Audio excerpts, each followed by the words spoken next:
예상치 못한 일이 좀 한 가지가 있었고 네. 그리고 또 예상되는 일들도 여러 가지가 있었는데 그걸 한번 우리가 좀 정리를 해봐야 될 것 같은데요. 일단 이번에 최재감사원장과 그다음에 이제 검사들에 대해서 만장일치로 네. 탄핵이 기각이 됐습니다. 네. 이거 좀 어떻게 평가하십니까? 일단 탄핵거리가 안 되는 거를 네. 민주당이 해가지고 98일이나 직무에서 배제됐었잖아요. 네네.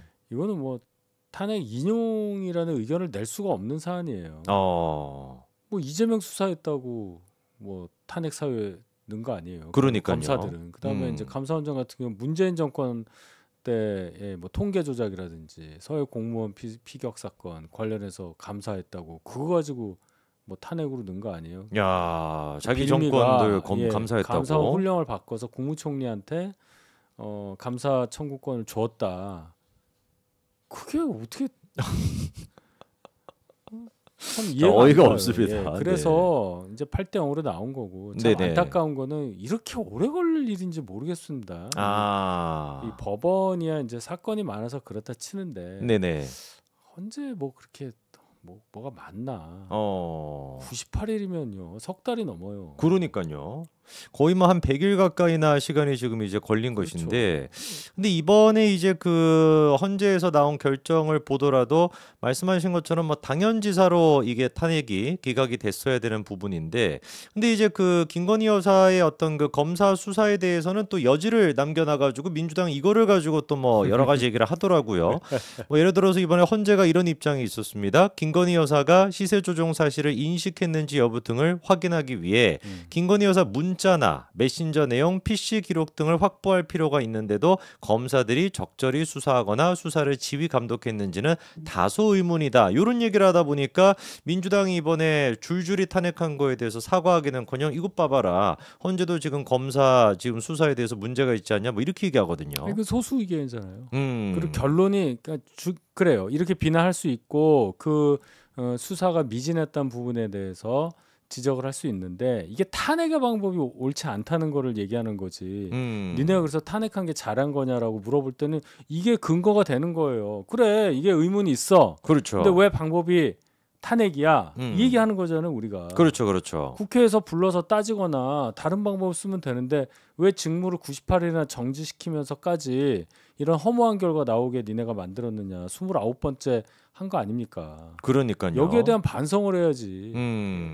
민주당은 지금 전혀 반성하지 않고 이번에 입장 냈던 거는 뭐 이렇게 얘기하더라고요. 김용민 의원이 하는 얘기가 12월 3일 개엄 전 22대 국회에서 가결된 탄핵안은 딱 한 건밖에 되지 않는다. 근데 지금 이제 22대 국회에서 민주당이 통과시켰던 가결시켰던 탄핵안이 9건이거든요, 사실상. 그렇죠. 네, 근데 이 9건에 대해 가지고 왜 한 건이라고 하는지를 보니까 개엄 전에는 한 건밖에 없다 뭐 이런 주장인데요. 그렇죠. 이게 무슨 뭐 개엄 전에 한 탄핵은 뭐 탄핵이 아닌 건가요? 그러니까 한 건밖에 안 했다는 얘기 하려고 하는 건데 그 22대 때 이제 9개 했고 그렇죠. 21대 때 20건 했죠. 했고 29개라는 얘기를 감추기 위해서 그래서 22대 12월 3일 전까지 하나인데 뭐 이 사람 얘기는 들을 필요가 없어요. 결론적으로는 살짝 뭔가 문제가 있어서 어디 뭐 병원을 갔는데 갑자기 대포 주사를 맞는다거나 과잉 진료해가지고 괜히 입원시키고 그렇죠. 뭐 이런 거예요. 그렇죠. 네.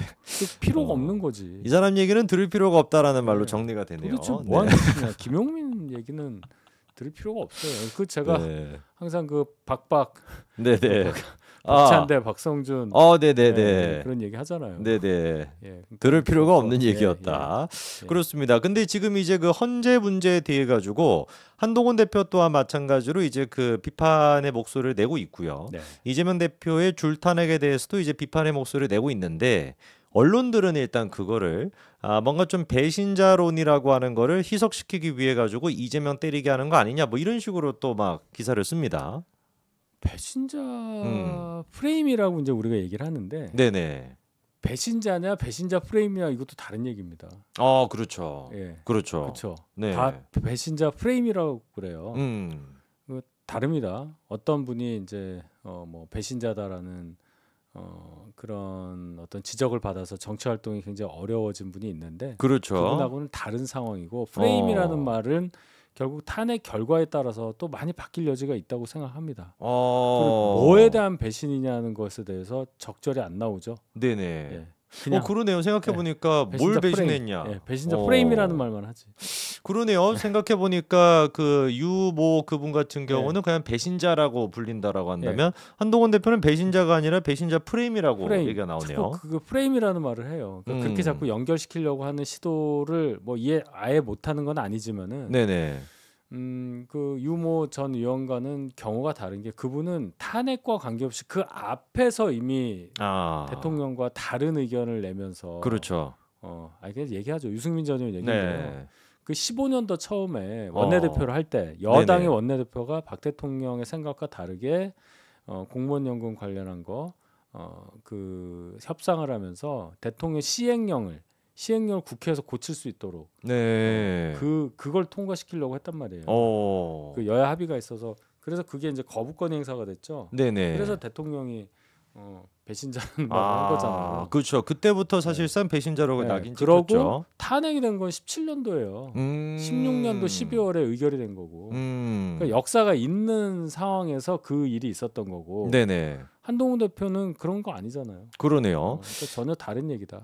혹시 그러면 윤석열 대통령이 뭐 탄핵이 뭐 인용이 되거나 기각이 되거나 그 이후에 지금 많은 사람들이 또 예상하는 게 직접 윤석열 대통령이 만약에 인용이 된다면 직접 윤석열 대통령이 뭐 개인 방송에 나간다든지 아니면 이제 그 집회 같은 데 나간다든지 이런 행보를 또 보일 수도 있다라고 하더라고요. 분석을.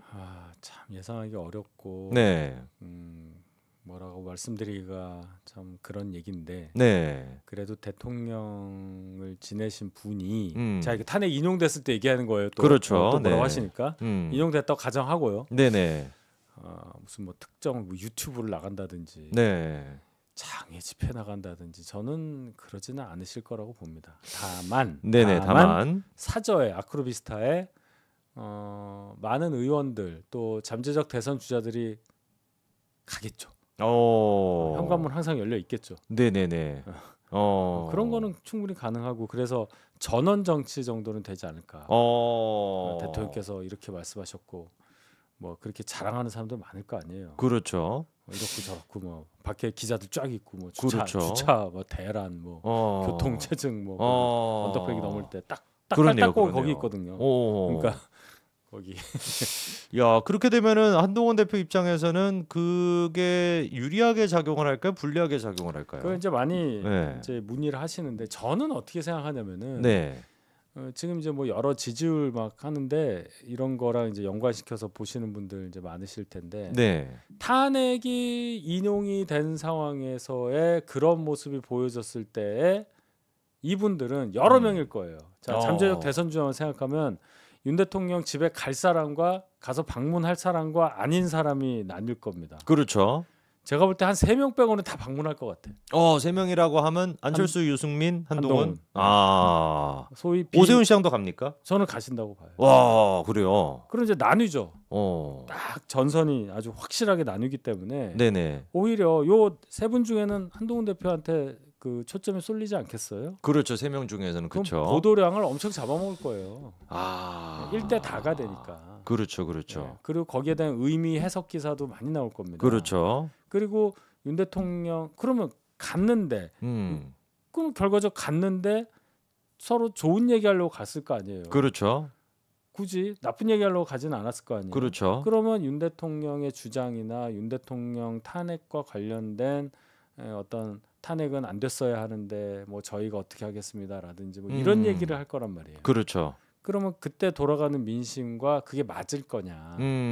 그렇게 되면 이분들이 이 틀에 갇혀버리는 거죠. 그렇네요. 한번 만나면은 사실 그게 계속 가는 겁니다. 안 만날 수도 없고 만나기도 뭐하고 한데 그래도 만날 거예요. 그래도 만나겠다. 그러면서도 나는 중도 확장 가능성이 있어. 또는 우리만 뭉쳐도 이길 수 있어. 이렇게 이제 정신 승리하면서 갈 거예요. 정신 승리라 보시네요. 저는 그렇게 봅니다. 안 그러면 우리가 총선을 이렇게 질 수가 없어요. 사실 그렇죠. 그렇죠. 그걸 자꾸만 정신 승리하면서 물리적 증거를 대는 게 부정선거 아니에요. 환장하네요. 환장합니다.